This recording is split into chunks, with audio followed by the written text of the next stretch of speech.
In the summer of 1191, a monk named Aisai returned to Japan from China carrying two things: the seeds of the tea plant and a way of thinking about the world that Japan had never encountered before. The tea took root immediately. Within a century, it had spread from monasteries to the homes of samurai, and eventually to nearly every household in the country. But the way of thinking, the quiet, radical idea that stillness was not laziness, that rest was not failure, that a person could simply be without needing to become, that took longer to spread. And in the Western world, it has barely arrived at all. That idea is at the heart of Wabi-Sabi, and I want to make the case today that it is not just a beautiful philosophy, not just an interesting aesthetic, but the most genuinely relaxing way of relating to the world that any culture has ever developed. Not relaxing in the sense of passive or indifferent. Relaxing in the precise sense, the release of unnecessary tension, the putting down of weight you did not realize you were carrying. Let me explain what I mean. Most of us move through life carrying a specific kind of invisible weight. It is the weight of the gap, the distance between how things are and how we believe they are supposed to be, the apartment that is not quite the one you imagined, the career that is moving but not as fast as it should, the version of yourself that is always slightly behind schedule, the day that keeps failing to match the day you had planned. This gap is not just a source of frustration. It is exhausting. Because maintaining the gap, keeping the ideal alive in your mind, while simultaneously managing the reality that falls short of it, requires constant mental energy. You have to hold two pictures at once, the real version and the imaginary better version, and the comparison between them never stops running. Wabi-Sabi dissolves this gap, not by improving reality until it matches the ideal, but by questioning whether the ideal was ever the right target. The philosophy begins with a simple observation. Everything that exists is imperfect, impermanent, and incomplete. The bowl on your shelf, the garden outside your window, the relationship you are in, the self you wake up as every morning. None of these things match the ideal versions that exist in imagination, and none of them ever will. This sounds like bad news. It is not. It is the most relieving thing you can hear. Because if imperfection is not the exception, if it is the fundamental nature of everything that exists, then the project of eliminating imperfection from your life is not an ambitious goal. It is an impossible one. And there is something deeply restful about giving up on an impossible project. Not giving up on life, giving up on the specific war against reality. That perfectionism requires you to fight every single day. Let me talk about a specific quality that Wabi-Sabi cultivates, because I think it is the key to understanding why this philosophy is so restful, the quality of noticing. Most of us are not very good at noticing. We are good at evaluating. We look at our lives and we assess, is this enough? Is this what I expected? Is this where I should be by now? We are constantly comparing the present to some imagined better version of the present and finding it wanting.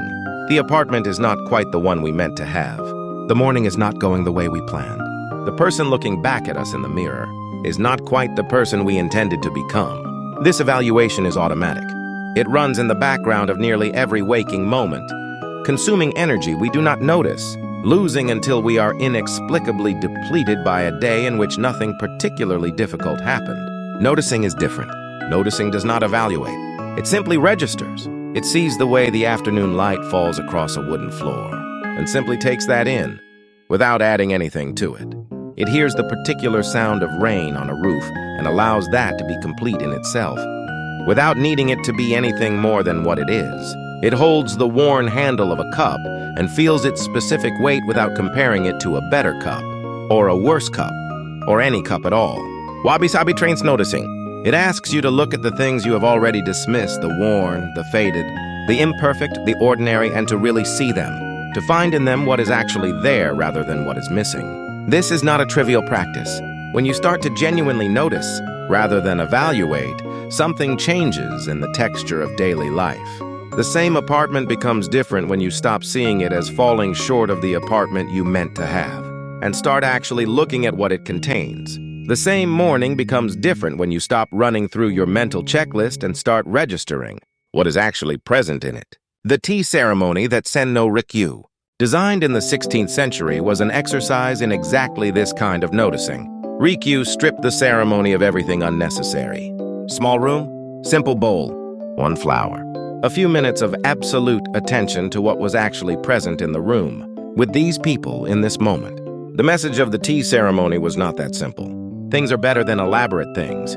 The message was when you remove the excess, you become capable of actually seeing what remains. And what remains, the particular quality of this bowl in this light on this afternoon, is inexhaustibly interesting if you learn to look. There is a word in Japanese that captures this quality of looking no aware. It means, roughly, the pathos of things, the bittersweet awareness of the transience of what is beautiful. The feeling you get watching the cherry blossoms fall, the feeling when the last light of a sunset fades, the feeling at the end of a meal that was perfect. When you realize the meal is ending, and suddenly you are more present in it than you were at any point before. Mono no aware is often described as melancholy, but I think that translation misses the more important quality it describes: presence. The moment when you are fully in something precisely, because you know it is ending or temporary or impermanent. The moment when the transience of something makes you pay full attention to it. When you know a thing is passing, you stop taking it for granted. You look at it directly. You let it reach you. This is why the Japanese practice of hanami, gathering beneath cherry trees to watch the blossoms, is not, at its heart, a celebration of beauty. It is a practice of presence. The blossoms are there for 2 weeks. Their brevity is the whole point. And the awareness of that brevity is what makes people stop, look up, and actually see the trees they walk beneath every other day of the year without registering. This is what Wabi-Sabi does to ordinary life. It makes you aware of the transience of everything, and in doing so, it restores your attention to it. The morning coffee that you drink without tasting because you are thinking about the day ahead becomes something you actually taste. When you understand that this particular morning will not come again, the conversation with the person you love, that you are half present for, becomes something you actually inhabit when you understand that there is a finite number of such conversations. Impermanence is usually experienced as loss. In Wabi-Sabi, it is experienced as an invitation. I want to address something directly because I think it comes up whenever this kind of philosophy is discussed. Is this just a sophisticated way of accepting things that should be changed? No, Wabi-Sabi is not a philosophy of resignation. It does not say accept everything, change nothing, want nothing to be different. It says something more specific. Stop adding the weight of resistance to the things you cannot change. Keep your energy for the things that can actually be different. Most of what we carry as stress is not really about what needs to change. It is about our relationship to what cannot change, the past that did not go differently, the present that will not immediately be other than it is, the imperfection of things that are imperfect by nature. Wabi-Sabi is a technology for putting that weight down, not the weight of legitimate problems that need solving. The weight of fighting reality itself. What remains when you put that weight down is not emptiness. It is attention.